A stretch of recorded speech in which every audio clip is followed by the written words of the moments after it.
is now, all the animals lived together within the sight of Tahoma, the mountain, who watched over them. Above them all, Moon, the changer, looked and saw and waited. Also in the Greenbelt lived the 5 Fire Brothers, who usually got along with the animals, but sometimes played bad tricks on them and constantly worried them. Mostly the animals got along all right with each other, though there was always the bickering about food, where to live, whether the air was better than the water, or running was better than flying, or whether living underground was safer than in the tops of trees. The wolf would sometimes sneer at Raven, who would sit on a branch screaming at Snake, which scared away Wolf's dinner, while Snake tried to hide in the tall grass by the stream to surprise Frog, who would get angry at Wolf for drinking too much of her water. Finally, the bickering grew and became shouting, and the shouting grew and became fighting, and the 5 Fire Brothers did not like it. They liked the Greenbelt when the animals were quiet and the wind blew through the trees, and nobody disturbed their peace. So they talked about what to do. I can start a little grass fire, and wind can blow in their faces. That will shut them up. I can make an even bigger fire. Scare some of them out of their homes. That'll shut them up. But the animals just kept bickering. And the noise grew louder and louder, and finally the 5 Fire Brothers had had enough. One hot afternoon, while Frog was jumping out of the way of Wolf's mouth, and Raven was about to jump on Wolf and claw her fur, and Snake was trying to sneak up on Frog, suddenly they all stopped, looked around startled, and sniffed the air. There was an odd cracking sound like some careless animal was tramping through the Greenbelt and breaking little twigs underfoot, and the air seemed thick like when a morning mist rises up, and that smell. Fire! And it was a big one. Raven immediately flew up to see where the fire was, but the smoke in the trees was already so thick he had to come down back to the ground again. I can't see clearly. I think it's all around us. All the other animals started talking at once. Frog said, Raven is just scared. Everyone into the stream. The fire will pass over us. I've been through this before. The water will protect us. But Wolf said, The stream is too small to save big animals like me. Come with me and we'll run so fast we'll be out of the forest before the fire can get to us. No. All the flying animals, pick up anyone you can carry and we'll fly out of here. and Snake hissed. Oh, sure. I know you. You'll just eat us after. Besides, the smoke is too thick already. Those of you who can, come with me into the underground tunnels and we'll find our way out. And all this time, the 5 Fire Brothers were coming closer, throwing fire on everything they could. The animals continued to argue until they started to panic and run and slither and hop in all directions, only to find fire wherever they went. They screamed and coughed and cried and cursed the 5 Fire Brothers for their mischief, but nobody seemed to have any idea of what to do. Then, out of the south, came a figure.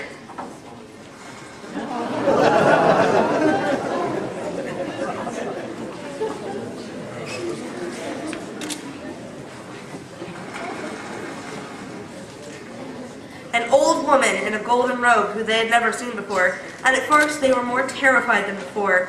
They cowered and whimpered together, thinking this was some demon come to complete the task the 5 Fire Brothers had started. And then she spoke. Children, do not be afraid of me. You have never seen me before because you have never needed me so much. But I'm here to help you and guide you.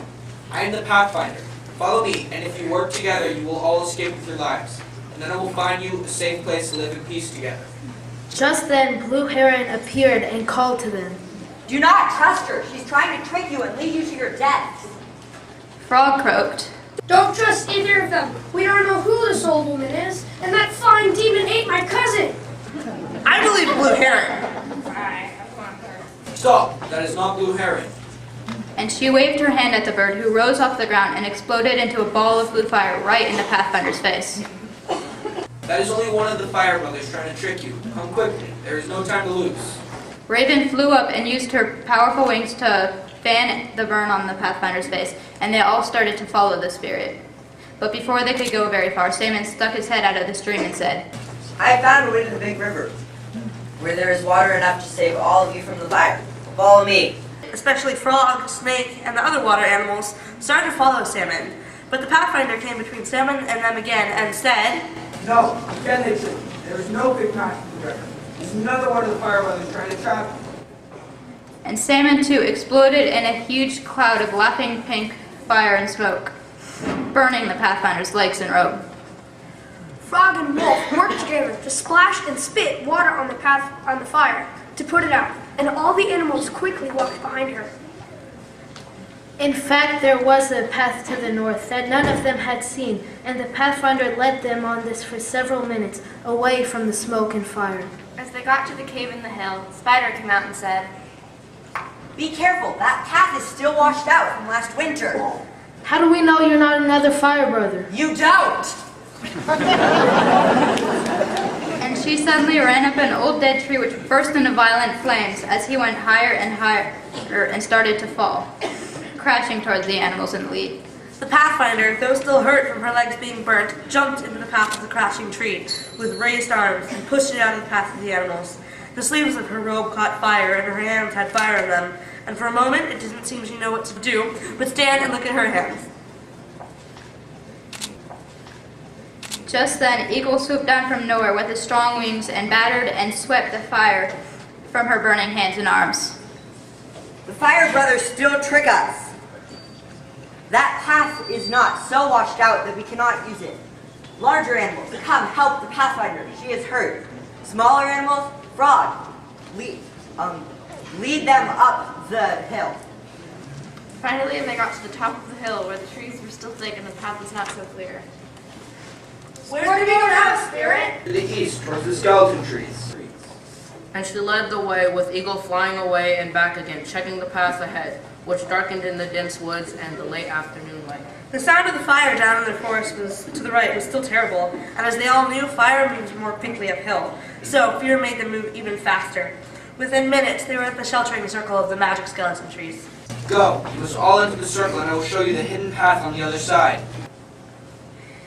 Here, by some magic, the tangle of trees and branches circling above them kept up the smoke, and the evening light through the leaves made an eerie greenish glow. Let us rest here for a moment. Help me. Yes, everyone rest here. I will go scout ahead. And then, as soon as Eagle left the shelter of the skeleton trees, they heard him screech. Now I got you all! They could hear him flying in faster and faster circles around the trees, wings beating so furiously that it seemed as if a great wind was blowing, and the wind became hot, and Eagle's screaming became louder. And the green light became more red, and they could see the tongues of flame starting to form all around the skeleton trees, and they knew they'd been tricked once more. Save us! Save us! I have but little strength left. You must help me and each other, and we will go to the 7 trees at the edge of the forest where we will be safe. And she made a sign with her hand, and they saw the way out of the flaming circle. Night had fallen by the time they reached the 7 trees, and they were all exhausted and scared. They sat silently together in the smoky dark until Pathfinder finally spoke. My children, I can go no farther. I am old and injured, and I feel that my life is near its end. You promised you would find us a safe place to live. You can't die now. It's dark and we have no shelter. One of the fire brothers is still out there. What will we do without your help? I didn't trust you could help us, but you've gotten us this far, and we're safe. I know you will find us a safe place to live. And just then, a cloud of smoke started to glow and swirl, and the air got clearer and clearer until they could all see, shining above them, Moon, the Changer, the Transformer. I have watched you and you have learned your lesson, but you still need the Spirit's help. Pathfinder, come with me.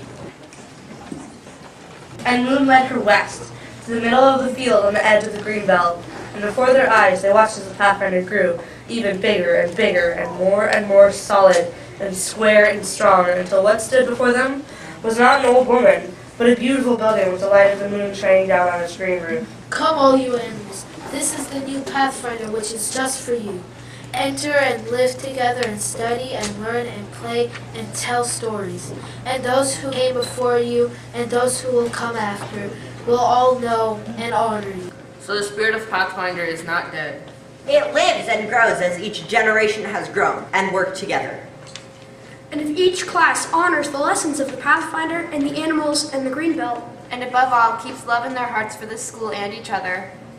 We will truly honor our school, our ancestors, and ourselves. And now we leave this place and its spirit to all of you who will be here after we've gone.